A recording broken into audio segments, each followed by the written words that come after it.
நொழிவாள்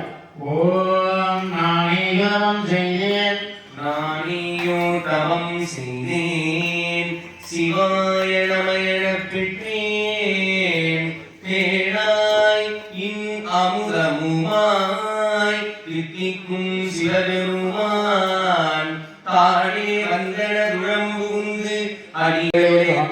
பெருமையை ஆதியனை அந்தம் நடுவாயிற்கென்னை ஆட்கொண்ட எந்தை பெருமானே கூட்டணி ஞானை உணர்த்தறியனும் உணர்வே போக்கும் வரவும் புணர்வுமே காண்பறிய பேரொழியே உணர்வாய் மாற்றமாம் வைத்தனையானார் நேற்றிங்கு வந்து சாராமே நல்ல புறக்குறம்பை அட்டழிக்கும் கற்றங்கெறி ஓங்கி கடியை வாராமே செற்றார் வாழும் வெந்திங்கள் முதல்வன் பற்ற நின்றாரே பற்ற பரப்பை படுத்தெங்கும் மரப்பை படுத்தெங்கும் பசுவே பெரியோகும் சிறப்பு